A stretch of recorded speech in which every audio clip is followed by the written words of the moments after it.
right, we're back and going to add more refinement to our face mask of our Larry Bird character as it's coming along, hitting the 3 and looking in the perspective view a bit more. We can see how it's looking just as shape. Seems to be taking on a human-esque appearance already. And to emphasize, it didn't add any lip tissue really, or any inner eye tissue. It's as if it's cut out of paper, as I mentioned before. But you could see how delicate the surface is and how few edges really describe what's going on to perform the look of the surface. So it's like every edge matters. It's very essential there. And don't aim for perfectionism so early like this, but you can just nip and tuck things, edges, as we go, accumulate better form as we travel through this project. Okay, so where to go now? Well, we could probably use a few more edges, a few more loops before we go further. So maybe selecting it and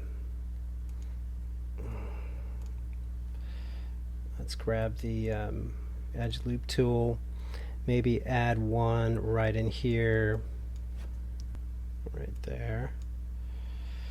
Okay, that could not be too crowded. You might need that for facial expression. And every time you edit loop, you can massage that in as we're getting more and more dense here to make sense with the rest of your mesh. Okay.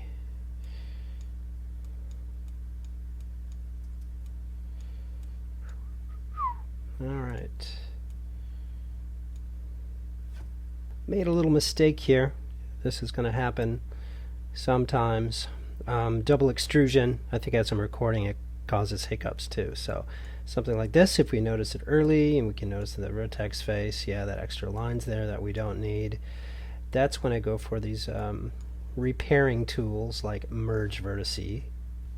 So it'd be an edit mesh merge, and you merge those vertices, and I can select again and just hit G. It's a good thing I don't have the backside of this mask to contend with, so I can easily see what I'm doing. That's why it's really good to work in parts. I don't know if any of these I have poly count on to make sure as I go that I'm doing clean mesh and not double extruding or having 2 points close to each other. It just happens all the time. Just want to be clean about it. Okay.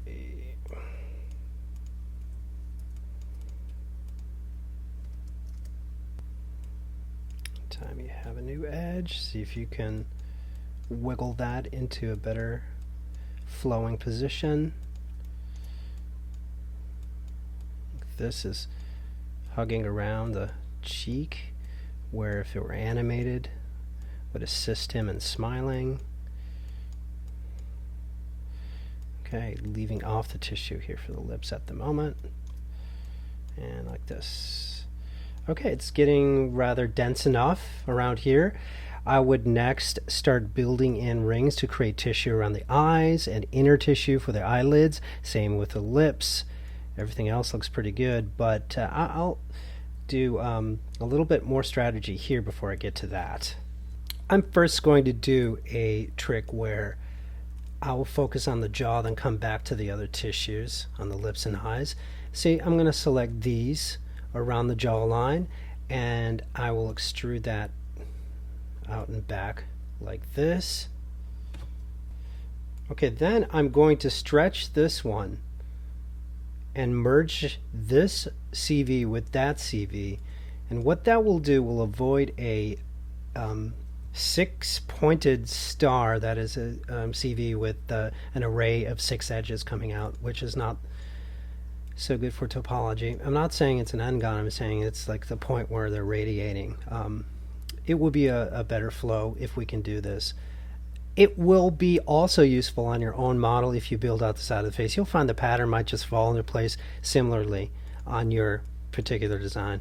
So again, I just extruded out everything about up to the muzzle and the jaw and pulled it back, and then brought up this one right here that used to be there, and I'm going to merge it with that particular CV right there.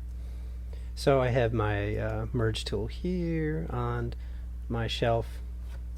So now we have this big flat square covering the cheekbone, and that's very useful rather than having a radiating edge, which would result of continuing extruding everything. Hope that makes some sense. Now, staying in the side view, we could arrange around this with some more relaxed flow around, something like that.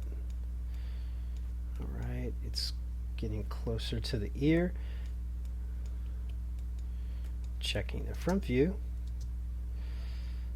We got to pull some of that out because now this is using the arrow. If it's hard to grab some of these interior with a X-ray view, you can always use the arrows to jump up and down arrows. So we're getting closer to the ear, so this shouldn't be in like that. It should be coming out. You might have some disagreement between the front and the side view. Just split the difference, so to speak, trying to find the compromise between the two views that you can best, and keep popping between the front and side to make that work the happiest, conforming to your special design. So we can see now we're starting to build down the throat, down the neck all at once, and toward the ear, almost there.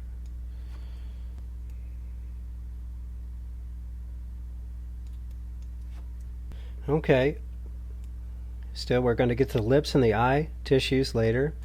Could be a step here, just selecting these edges for the top of the head to extrude upward, and we're going to take care of the forehead and beginning part of the cranium of the skull just by moving this out. What we're going to do is keep doing this, keep shaping it in the front and side view, and start to curl around the ear. We're not going to build the ear here, we're going to build it separately and attach it. I mentioned that earlier. We're going to leave a hole for the ear. So we're just going to do this step by step by extruding, massaging into place, extruding more, and just start building around.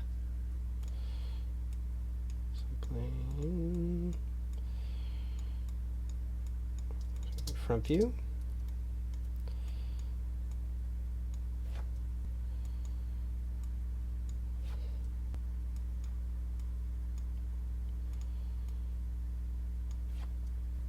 This part of the head, side of the face, should start to come out and touch the ear, so that was getting a little concave.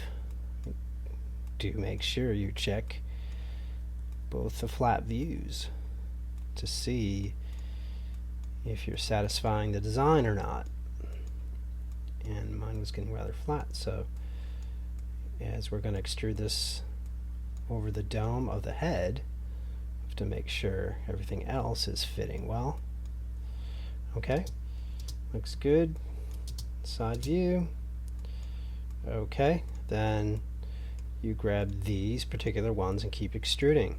Now this will work for a cartoony design as well as a realistic one. It's a strategy that just falls into place for all kinds of humanoid or anthropomorphic animals.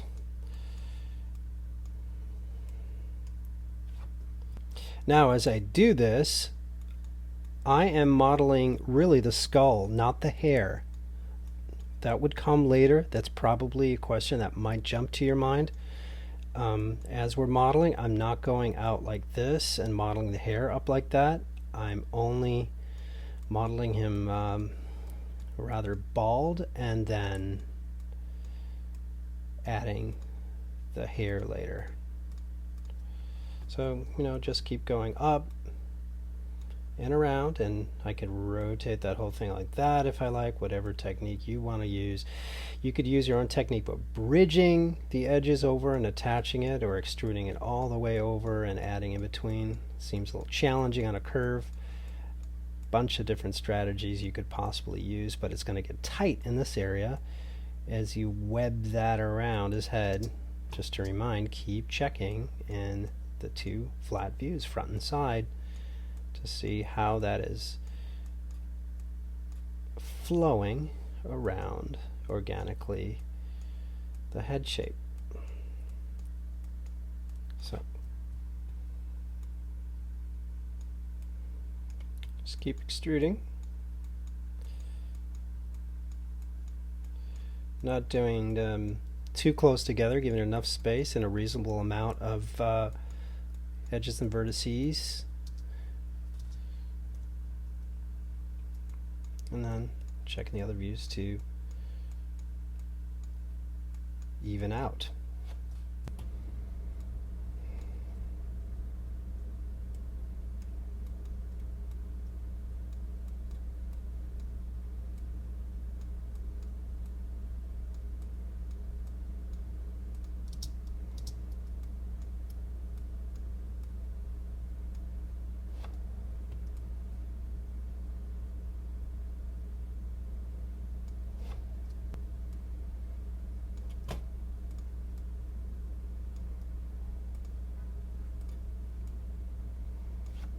All right, after building out the head for a while, he's got quite a flat back of the head. Probably time to delete some of this history. It's piling up, and save. Really a long ear, that means the hole in the ear will be long. But next I'm going to grab that edge and prepare what's for what's called the sternomastoid muscle. It's a muscle that runs from under your ear here to your collarbone. So I'm just going to prepare for that. And for this one, right about where the ear lobe meets, this needs to be wiggled a little bit more here.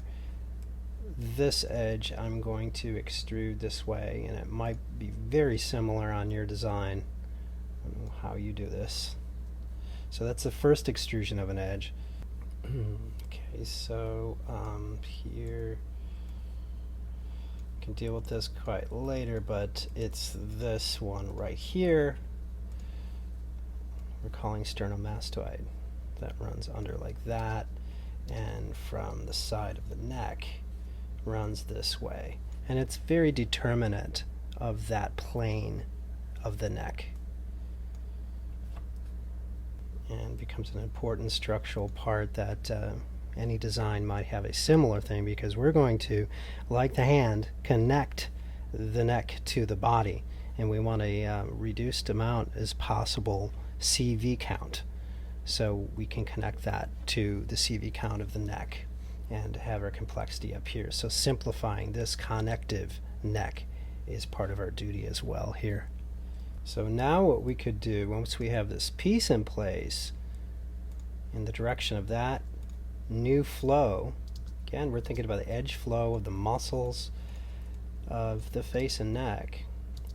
We're going to make sure we have everything right there. Okay, now we're going to extrude that down, and let's just follow it and follow along with the neck, and then we can insert lines to connect like that. Well, first step would be convenient is to merge these, merge those, and now we can draw a loop around the whole thing like that, and tuck that into that neck shape that we have in our design.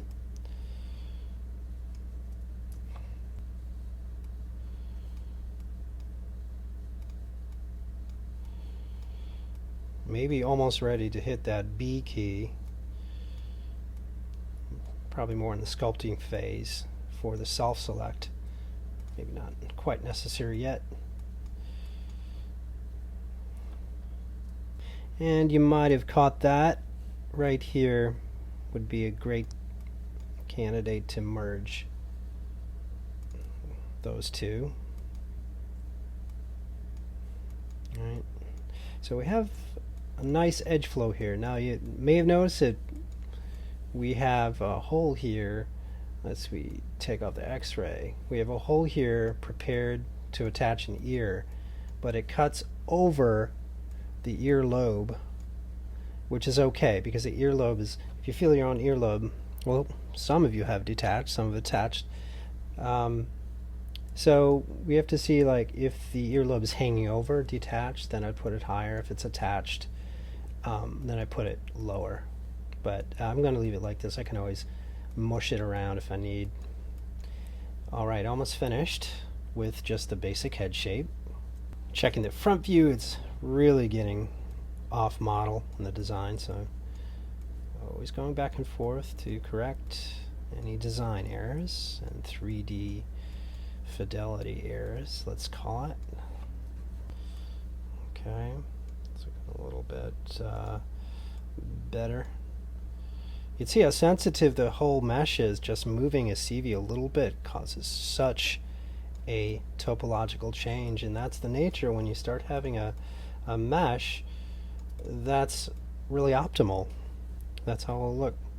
You make one little change, a lot of others. Everything's essential. All the edges. It's not that you can add or reduce anymore for your particular level of closeness. Let's call it. That's how you're going to see the mesh. It could be a lot lighter, of course, but we're going to do a medium close-up to a semi-close-up view of this in the end.